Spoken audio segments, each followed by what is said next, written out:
Verleden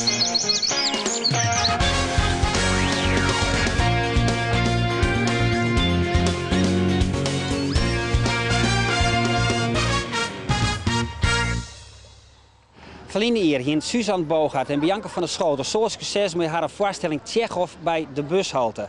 Daar spelen doe ik een vervaren in mooi die ze zelf optrommelen hin. Nou, dat bleek zo'n fonds te wezen dat ze dit jaar een advertentie zetten met de vraag 8 doorzakkers gezocht. Nou, daar hebben 40 mensen op gereageerd, die hebben auditie gedaan. En dan zijn uiteindelijk 8 mensen uitroegelen die het nou mooi spelen als figurant in de voorstelling Dans je de hele nacht met mij.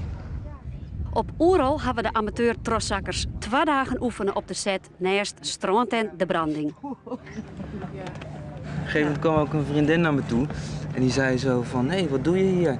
Ik zei, ja, ik zit hier op Oerol. Morgen ga ik naar een stuk. Ik zei, nou, dans je de hele nacht met mij. En toen dacht ik zo van, zei ik, oh, daar speel ik in.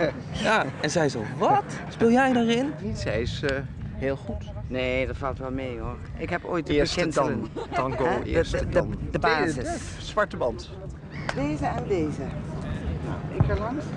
Ik denk dat zij, net als bij wijze van spreken bij een schilderij, dat zij zeg maar, het beeld heel erg complementeren. Dus dat zij de dingen die er gebeuren of erger maken of raarder. En in die zin zeg maar, versterken zij datgene wat wij met z'n vieren al hadden gemaakt.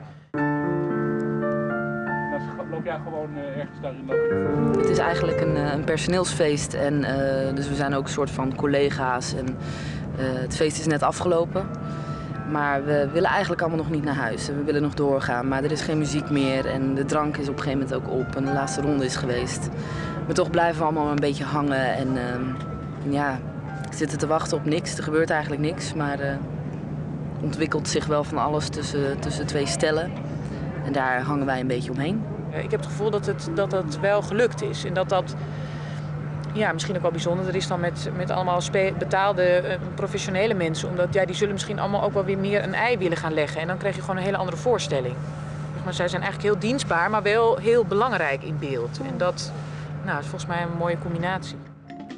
Kennen de figuranten haar een eigen ondervindingsnaam broeken bij het staljan van de rol van troszakker? Ja, misschien wel.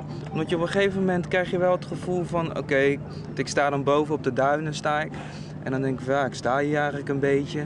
En dan eigenlijk weet ik niet zo heel goed wat ik moet doen. Dan kijk ik van, oh ja, dat is nog wel nog een leuk meisje. En daar wil ik nog wel aandacht aan besteden. En we hoorden ook op de boot van iemand dat er mensen 's nachts al in de rij waren gaan liggen om kaartjes voor deze voorstelling te halen. Ja. En dat ze juichend naar buiten kwamen toen ze die eindelijk hadden gekregen. Dus toen hadden wij wel even zo alle zenuwen die in één keer naar boven kwamen. Het publiek stiert te dringen. Het is 5 minuten voor aanvang.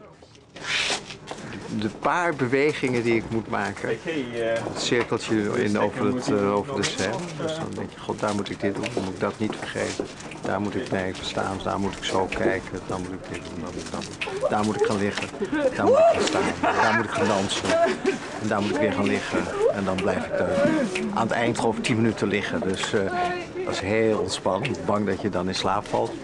Maar goed, en dan op een bepaalde cue weet ik dat ik op mag staan en dan een beetje verdwaasd weg mag lopen. Dus dat heb ik me zo'n beetje allemaal. De sterren in Dans je deze nacht met mij binnen vanzelfs Suzanne Bogaert en Bianca van der Schoot en haar partners. Zij speel je het verhaal van wat er vooral ging aan Who is Afraid voor Virginia Woolf. Het is grappig en tragisch tegelijk om te zien hoe de drank en het lette oren ervoor zorgen hoe alle remmingen en conventies vol sly naar de barrebiesjes gaan.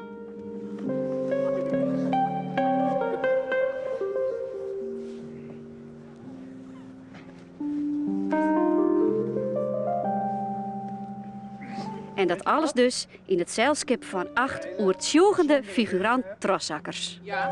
Ik denk ook wel eens dat je ziet dat figuranten echt als een soort decor erbij staan. En ik denk dat wij wel echt een onderdeel van de voorstelling zijn.